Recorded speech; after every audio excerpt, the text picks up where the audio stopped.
OJHL tonight. Thanks so much for joining us as Marty Savoy, the longtime commissioner with the OJHL, is back with us on the show for another Once Around the League. Marty, so great to have you. Thanks so much for taking the time.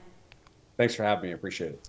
Well, we're starting off the season really on a solemn note. We lost 29-year-old player Adam Johnson, a former NHL player to the UK, killed by a skate blade. It's something that has really shocked a lot of players on and off the ice. Walk us through kind of the reaction the league has had from your end and what the response has been.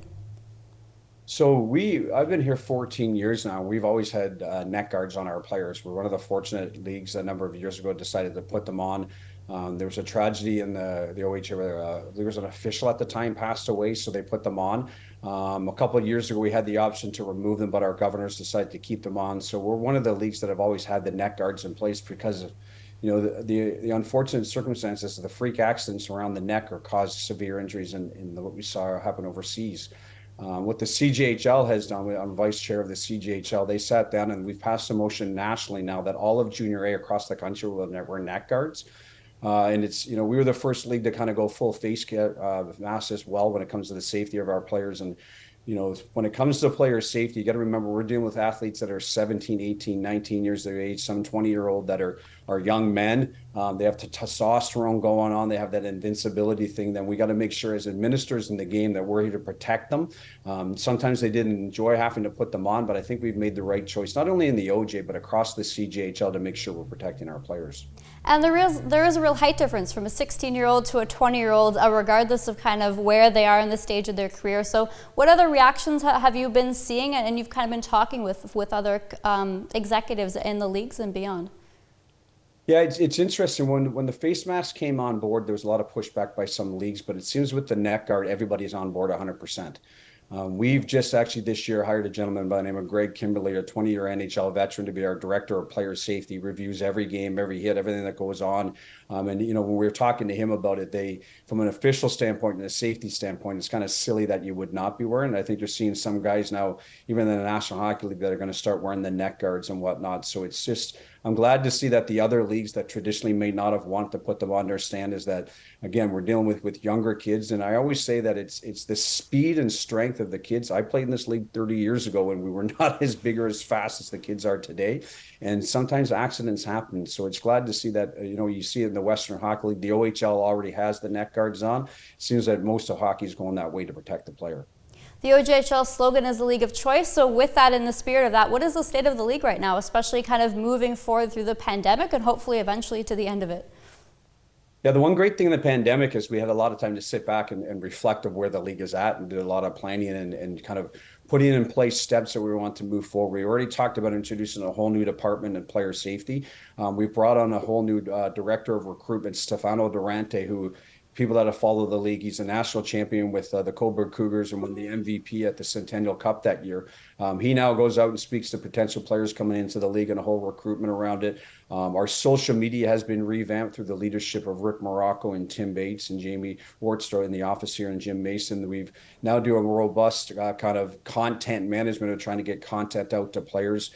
After every one of our games, players get shot content of photos within the game and whatnot. So we're just trying to promote the player a little bit more, promote players that want to come into the league, and more importantly, try to move these kids on to the next level.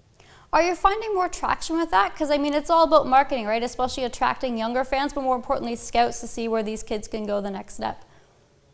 Yeah, we gauge a lot when we go into our showcase. We run one of the largest junior showcases in North America. We had close to 300 scouts there from the National Hockey League, NCAA, U Sports, CHL. And then you're starting to see we've had a lot of commitments come through the first part of the season this year.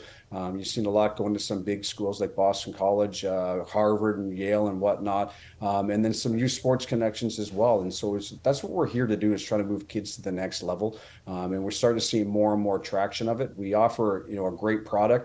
We talk about where our kids, they're home every night in their beds. When it comes to studying, they're not missing a lot of school. They don't have to do those long road trips. There's something like, I think it's 100 and something schools that are close within a 7-hour drive to the OJHL. So we're a heavily scouted league. And so we tell the kids, you go on the ice, you perform, we provide you the platform. Let's talk about the Eastern Canada Cup Challenge going in Trenton, another good spotlight for this region. Yeah, the Eastern Canada Cup was something that we went away from for a couple of years, and then COVID hit. It's a real fun event. It brings in the five Eastern leagues. We each send two teams in, and it's a bit different format. We don't play three periods; we just play two 20-minute periods. And so again, if you look like an athlete, a junior player, when they only have 40 minutes to play, it gets a little bit more intense because they don't have the extra 20 minutes to kind of catch up to if they get down by a goal or two. So the excitement and the intensity level is through the roof. But one of the main processes we use it for is Team Canada East coaching staff, which is led by Chris Vanston, the director of operations from our leagues. They come in and they use it as a scouting and evaluation to select Team Canada East for the World Junior A Challenge. So it kind of plays double edge. It's a heavily NHL scouted event. And Trenton's an unbelievable host. That town, every time we go into there, just drops everything to help us put it on. And it's going to be some outstanding hockey. So if I get any junior hockey fans in the area, this is the hockey you want to come out and watch. Let's go through billets, Marty, because they're really the unsung heroes when it comes to the OJHL. Have you found continued support through the pandemic with kind of billet families reaching out and wanting to kind of get these players and help them to the next level? It's actually a good question. It's one of the things we've seen that after the pandemic, there was less and less families willing to open their homes. You still had your traditional hockey fans that are there to support the junior athlete, and they always do. They do it for the love and trying to help the game.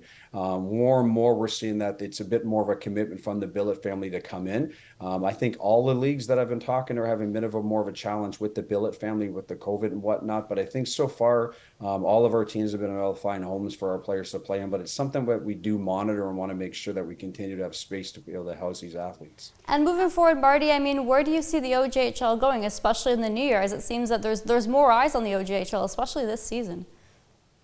Yeah, I think what's going to happen is that you're going to see some of our teams, crack more of they have the top 20 CJHL picks. We have some teams that are really kind of fighting for top spot, some teams that you don't normally see in the top spot that are doing really, really well.